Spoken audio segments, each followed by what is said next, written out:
Hey everybody, it's Tripl-L coming in to do My Hero Academia chapter 279. Do I have a chapter title available? No, I don't, but whatevs. We're here to do My Hero Academia chapter 279. Hey everyone, so this chapter is the chapter that we see the kids go into their giant plan. And of course, I have my co-stars, the birds. Anyway, this is the chapter where we see the kids going into their giant plan. And it's interesting because this ends up being a battle chapter, but there's a lot of, well, there's a few interesting talking points with some of the particular decisions within the chapter. And of course, you know me, I love ragging on these kind of things. Or not ragging, but I like talking about the decisions that go behind writing or speculating about the decisions that go behind writing. So we're definitely going to do that here. It's a really fun one for page 5. That's one of the biggest pages I got here for an analysis.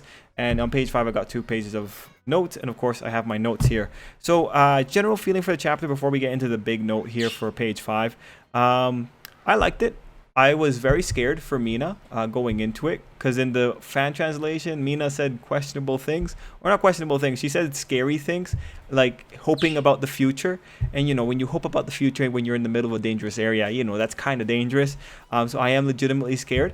Interestingly, for some reason, people have also brought up Mina potentially being the traitor, and that's really interesting that people thought to bring that up now. But I think they might have been doing that in defense of Mina from what I saw in the chat or on the internet. But yeah, I think it was a fun chapter with some interesting choices, but also some interesting thing happening from the characters themselves. So without further ado, let's just get into it. And I want to start strong with page 5 because that's where, well, the majority of the analysis is, because this is a very interesting page. So I'm going to read my notes here. So page 5, this page requires quite a lot. Like I said, 2 pages. What I want to talk to you about is the struggle that comes when you're trying to justify a particular situation that you have in your head. Because when I see page 5, it definitely gets me thinking in this kind of direction. Now, just for the record, just to remind you, this is purely speculation, my opinion, where I will be trying to reverse engineer a possible thought process. Now, the premise. When you're writing, sometimes you might have this really cool idea that you want to express. You have this scene that you see in your head and you're thinking, this is the scene that has to be here. The challenge is, how do you make this situation happen in a way that readers will agree with? In other words, you got to make a situation that the reader's suspension of disbelief won't be pushed too much. So in this case, for Hero Academia, I think the author really wanted a scene of Mina going into Gigantomachia strong. So to that end, he has to justify a situation that would result in Mina being in that particular position that she was in by the end of the chapter. And this is where page 5 enters this little chat. Page 5 is a justification of action page. And in all honesty, reading the page and thinking about it, I don't envy the author, not really. I think this ultimately was a tough sell that, honestly, considering the workload, considering the stress, considering that these things are happening on a relatively expedited schedule with relatively soon or relatively close deadlines, you can appreciate that he tried to sell it. Even if, depending on your personal opinion, even if it were to be not the best justification, there's authors that wouldn't try to justify it. So I appreciate at least that much, get all things considered. So with that out of the way, let's talk about the page. So the first panel is basic premising. On first glance, nothing here is strange. We're just told facts like we'll need 30 leaders. And that's like, okay, that sounds tough. 30 leaders to actually put this guy down? That's difficult. Second panel, the first bubble that justifies why they can't give him an injection is solid on first glance too. Like, okay, reasonable. There's no opening to get him because he's moving too fast. All right, that's really reasonable. So they're going to give him an oral dose. They're going to try and launch it into his mouth. All right, reasonable. But when you're listening to this, your first thought should be, oh, are we going to pump him full of 30 liters of this solution? But then we get that a single vial's worth is undiluted, and therefore it'll be more effective than 30 liters. At which point you should ask, well, can't we just inject Gigantomachia with this palm-sized solution canister? Can't we just inject him with this level of concentration? Okay, so from here on, I want you to know I ain't a chemist, right? I'm an electricity guy. I don't know chemistry, but I know how to Google. And I Googled. Here's my problems with Momo's plan at this stage. First, throwing it orally immediately opens it up to the fact that there might be a delay. If you're relying on something getting into the bloodstream, you still have to wait for that substance to get digested and get into the liver if you're going orally. Everyone agrees, injecting into the blood is faster than oral injection when it comes to things that affect the nervous system. Secondly, according to the Toronto Institute of Pharmaceutical Technology, so that sounds reputable, on one of their course pages or course overview pages, they say, and I quote, "While tablets are first absorbed through the stomach and then passed through the liver before entering the bloodstream, injected medication enters the bloodstream immediately. As such, in a case where medication is offered in both formats, the injection would act faster than the tablet. In an emergency situation, for instance, a doctor will likely prescribe the injected version of a medication to achieve the desired result quicker. However, the effectiveness would remain the same no matter the format in this particular case." Okay, so it doesn't necessarily matter whether or not he's ingesting the higher concentration, the undiluted concentration, or if he's being injected with the undiluted concentration. It's the same amount of thing entering the bloodstream, right? And when you consider that, and you take that to be reasonable, what this tells you is that the 30-liter stipulation is a misdirection to give you an excuse as to why they're going the oral route. And to me, this just seems really insane, not from the chemistry standpoint, but also from the logical consistency standpoint. And let's tackle the story. Momo rules out injection because the reason that she justifies is that Makia is on the move. What does that mean to say that she's not going to do injections because Makia is on the move? It means that Momo doesn't expect that she'll be able to get people on Makia long enough to inject him. Page 7, however, Momo says him going down was just as planned. In other words, she was expecting to seal his movements. So then you go into page 10 and 11, and Shoji and Ojiro are able to approach Makia from behind. And in one case, Ojiro's standing on him at one point, and he's stepping away from him. Now the question is, if Makia is still enough for the villains to not lose their footing as they ride on him, would it not be possible to sneak one kid that's good at climbing, maybe has some stealth, maybe Vanta Black, because there's a lot of shadows on Makia's back? Would it be hard to get this kid on the lower back to have that kid inject him with the undiluted concentration during all the diversions and have Makia fall asleep? Would that be unreasonable? I don't think so. The stipulation that he's on the move is quite sincerely what we spend almost all the chapter trying to neutralize. And considering that the guy is supersized, critical bloodways have also been supersized along with him. And if those things are supersized, the kids have big targets. Now, to the author's credit, there are complications that the author saves us from by going down the route of oral ingestion. The complication being, we don't know how tough Makia's skin is in this particular case. Like, he has a rocky back. Would a needle even be able to penetrate his skin? I don't know, maybe not. So I'm thankful the guy didn't have the kids go down that particular route. But the problem is, in story, the kids probably don't know how tough Makia's skin was. Only the author would at this particular case, and only the author would know how well Hawks gave away information when it came to Makia. So in this case, it wouldn't be reasonable for the kids to bring up Makia's skin is hard because we just don't know how limited the complex coded messages could be. So when we talk about justifying oral ingestion being the way to go forward here, justifying it with Makia's skin is too hard to penetrate, that would have been a really good excuse because we can't fact check that. But it would have been hard to justify why the kids could know that and why Hawks could produce such excellently coded messages. So when I look at this page, what I come out assessing here is that the author wanted a particular conclusion and he tried to force that conclusion, but between how drugs work across mediums, between how time delays work with drugs getting into the bloodstream, and with the reasoning that was given in the chapter in the first place, I think this one is kind of botched.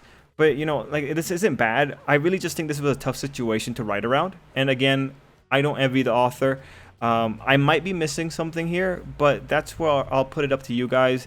What I want you to take away, though, is that the reasons justifying this action aren't the strongest. And even if you disagree with the anecdotal science that I brought up, even just the simple line of there's no opening to give him an injection because he's constantly on the move, that line doesn't work. Not when you spend the whole time trying to lock him down and when you have people having a proper foothold on his back. But that is just my analysis, you know, like whatever. It's just an analysis. Again, don't envy the author at all. I think that was a tough situation to write around, and it still produced a pretty fun chapter. So let's begin the page-by-page walkthrough.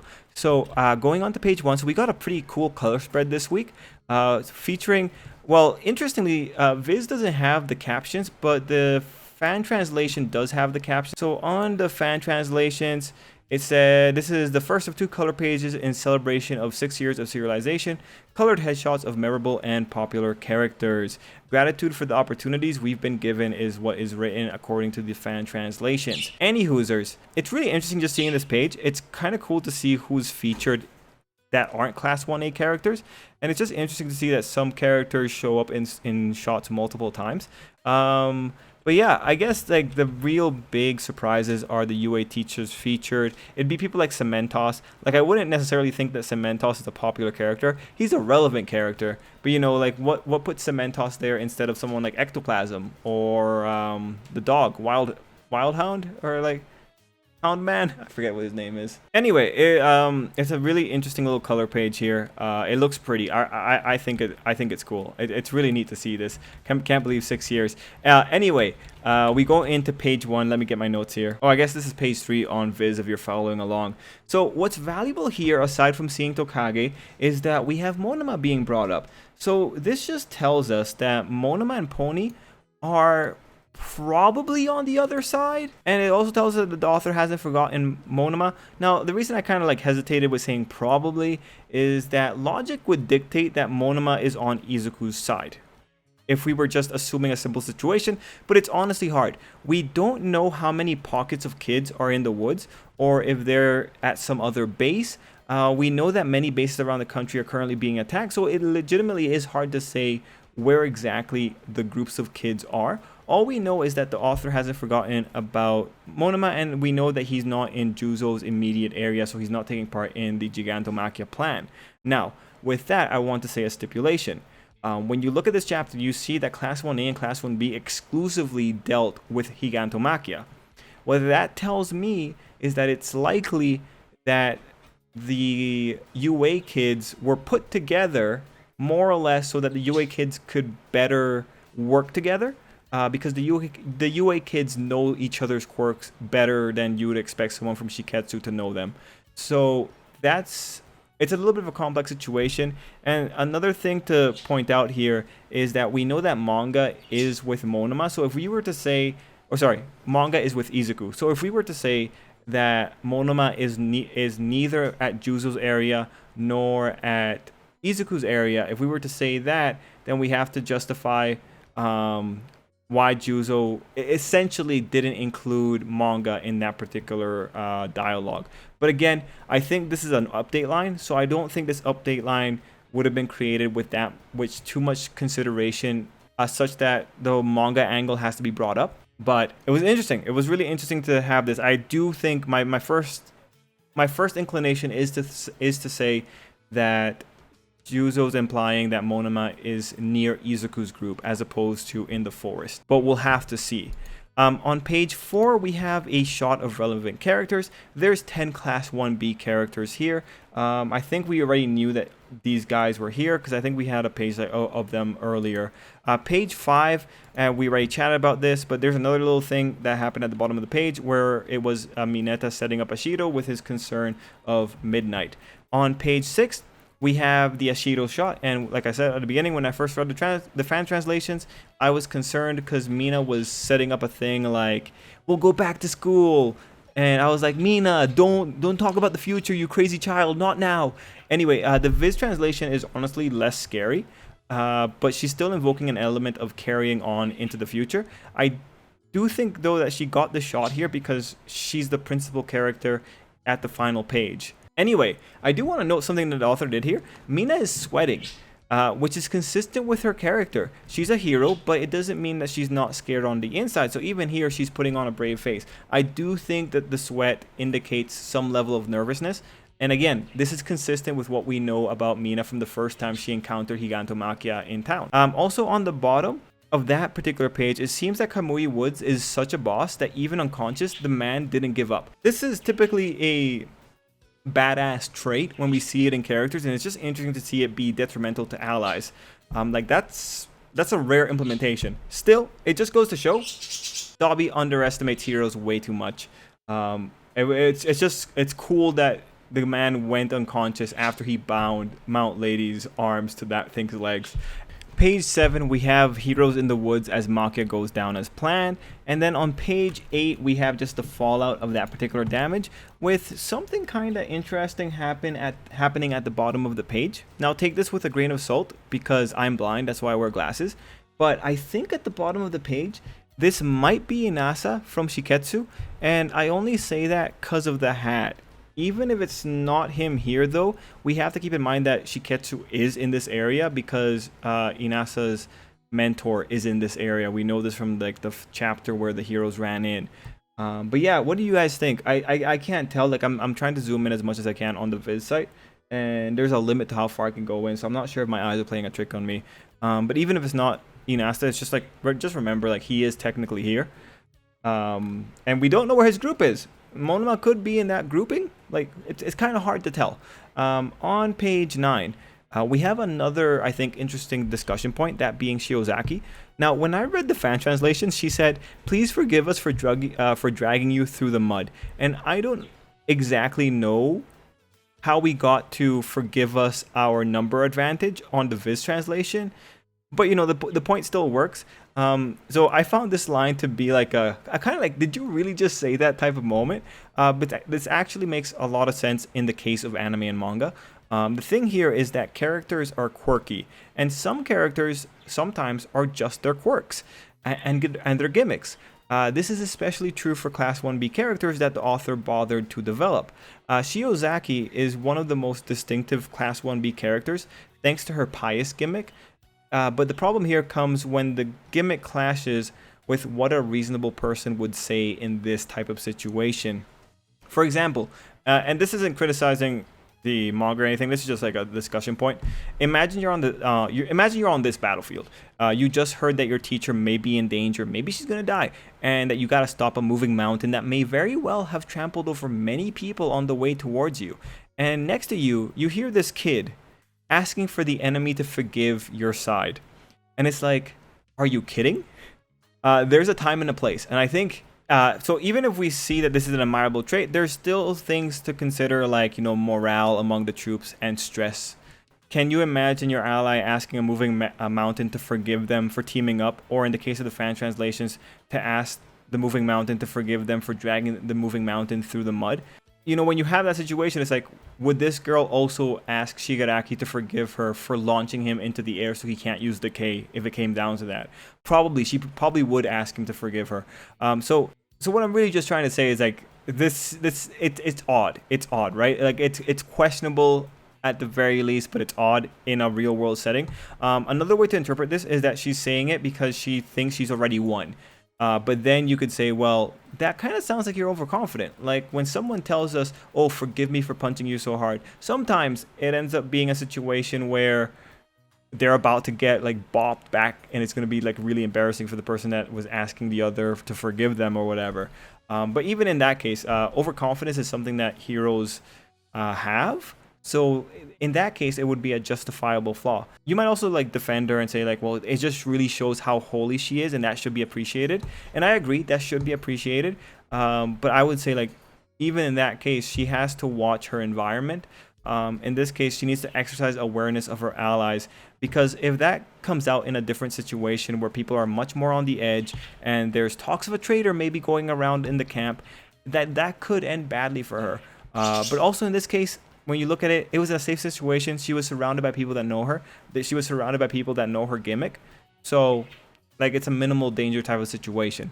Now, of course, all the above points are irrelevant except for maybe the overconfidence, depending on if the author wants to go further into that. Because at the end of the day, this is just her character defining gimmick, and gimmicks are a tool to recognize characters easily.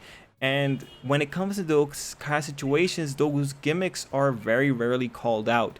So this is a situation of, even though this dialogue might seem unreasonable in a true to the real world setting with real world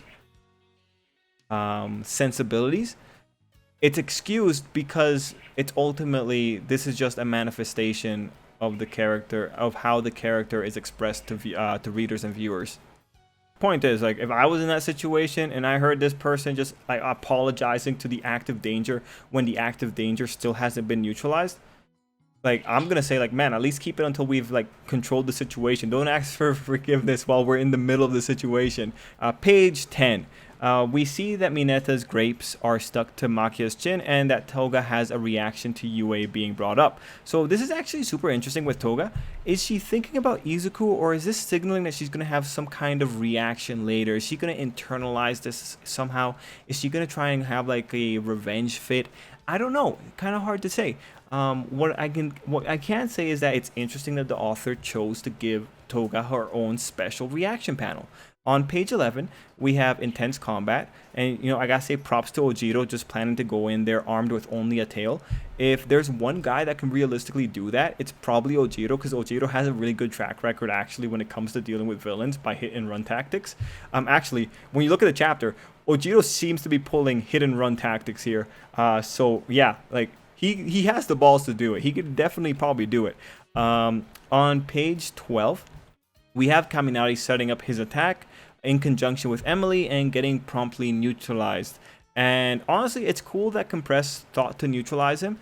What's important to note is that Ojiro and Shoji backed off when they saw Kaminari's stuff coming on. And from the little effects that we see on the page, we can tell they are on Makia's back. I'm just saying that if they could get on his back, could someone else? I mean, yeah, I feel so. On page 13, we have Compress showing us why he is top tier. Noting that he saw what Kaminari did back at the mansion, and honestly, respect to Mr. Compress. The guy has less panels than Dobby, but I have significantly more faith in him. On page 14, we have Makia's breath weapon blowing away characters with a really cool attention to detail. Here we see Ojiro. Ojiro isn't being blown away. This makes sense because Ojiro is on Makia's back. There's no reason to expect him to be blown away when the wind is going the other direction. But this is also the page that tells you, wait, Ojiro, you were on his back just a moment ago, and you are somehow on a tree. Guy, Ojiro, you're doing hit and run. But jokes aside, this also means that Aoyama and Shoji are still relatively nearby because they wouldn't get to the front of Makia in time. On page 16, we have one of the most important pages for the future. First, we find out Makia has a morale quirk. That is terrifying. The man is quite literally nothing but morale. He is laughing all the way to the bank. And then he has pain immunity, which is already also very dangerous. But the real critical line here is when Dobby says that there's a whole bunch more. Okay, so if this is to help Makia last in a fight, to protect All for One, what if Makia has like super hyper metabolism, a quirk that helps him get drugs out of his system faster? Or what if Makia has an ultra digestion filtration quirk that just helps him break down substances before they can hurt him? What if he has an antibody creation quirk? What if Makia has energy blasts that get fired when he snores? Like, I don't know, man. He could have anything. I don't know what All for One put in him. So in this situation, we are dealing with the worst of potentials, and that is unknown quirks. This sucks for the kids because all the author needs to do to thwart them is just say like, oh yeah, Makia is immune to drugs. Also worth noting on this particular page is that Toga was concerned about Dobby's arm, which just tells us that Dobby's arm is deteriorating enough for Toga to be concerned. On page 17, we have Momo revealing her plans, which is honestly pretty cool, and that answers what she was doing in the first page. And we have Compress justifying why Makia didn't just dig away when Spinner says that Makia could do that, which, like always, any justification is a good justification because it's nice when the author is able to justify his thought process. On page 18, we have Compress being ever the perceptive man, pointing out that they might be at a disadvantage, and honestly, that never occurred to me. So props to the author for pointing that out. Greatly appreciated. Anyway, at page 18, we also have the hero striking back with the awesome shot of Mount Lady trying to grab Makia's head. Like, literally, it's cool to look at. Mount Lady's gotten so many cool shots. Awesome stuff. If you like Mount Lady, you're probably gonna really love her in this arc. On page 19, finally, we have Mina being a hero going in there. I'm really curious as to how long it would take Mina's acid to corrode that container that the substance is in. I'm curious about it, but I'm probably never going to find out because Mina seems to have created another bubble around it given the coloration. So that's actually really cool. I kind of wanted to know, I kind of wanted things to get complicated here, but the author thought ahead from what it looks like from this visual trick. So 100% awesome. Another cool thing is that it was cool to see Mina breaking through the flames by using her acid as some kind of protective shield. It's honestly a really cool visual. Anyway, that's the end of the chapter. At the end of the day, where do we end with Mina? And it's like, I don't know, man. I saw people saying that Mina could be the traitor, and it's like, honestly, everyone is the traitor at this point. And, you know, if we were talking about Mina, in the case of Mina being a traitor, like, I have my own ideas. I could justify Mina being a traitor. Like, you know, I could throw you a situation right now. Like, maybe Mina, she gets eaten by Gigantomachia, and everyone's like super sad because then it's like a death flag from earlier, and then everyone's just gonna be really sad. Then the villains show up at the hideout, and Mina pops out of Gigantomachia's mouth, or maybe she pops out of Gigantomachia's stomach, and she's like, "Yo, I am the traitor." And the villain's like, "What? Whoa, cool." You know, she could do that. She could legitimately do that. That'd be really cool. I mean, like, why? What are her motives? I don't know. Someone, I think someone on a live stream was pointing out that maybe Mina could have faced discrimination in the past, like Spinner did, and now she just really hates the world. I mean, I don't know. Could be a case. We can make anything work. Honestly, all it takes to make a traitor is a really twisted mentality that's willing to do extraordinary things, and you can justify anyone as a traitor. But yeah, when it comes to Mina, I am very excited to see what's going to happen here. I hope she's not going to get like critically injured. But I do think it's interesting that it's Mina going in. If there is something I'm a little bit surprised at, I'm surprised at how little Kirishima got for this particular chapter. But Mina is also like, there is value in Mina being the first of Class 1A to meet Gigantomachia. There's value in that being a reality and Mina going in to throw this thing at the clutch moment at Gigantomachia. Are there any other things to say about Hero Academia this week? I think the battle was solid. I think it was cool to see Class 1A and Class 1B collaborating so well. I mean, when you talk about choreography, like this chapter has it. When you have Emily helping out with Kaminari's move, it's like, that's cool. I think there was only maybe 1 or 2 Class 1B characters that did nothing here. Because some characters got neutralized pretty quickly, like Shimage and Vanta Black. Or like, I think that's his name, but you know, Kuroi or whatever his name is. They got neutralized pretty quickly here. And I think Twin Impact Bro, he didn't do anything of value other than maybe pull some ropes. But this was still a pretty cool chapter with a lot of really good moments. Like, you know, Compressed did great for the chapter. The Class 1A, Class 1B collaboration was pretty good. Momo's plan, I think the plan itself is solid. I think the author's justifications for the plans are the weak parts, but I think he's also in a rush. So I'm not going to criticize that. Yeah, I think on paper, solid chapter of Hero Academia with cool little details. So guys, let me know what you thought down below. I'm gonna call it there. And guys, I have to apologize, I had a lot of trouble speaking for this one. I'm not sure if you noticed, but there were a lot of flubs. I think it's just because it's too hot. Anyway, thank you all for putting up with it, and till next time, I hope you have an absolutely great day.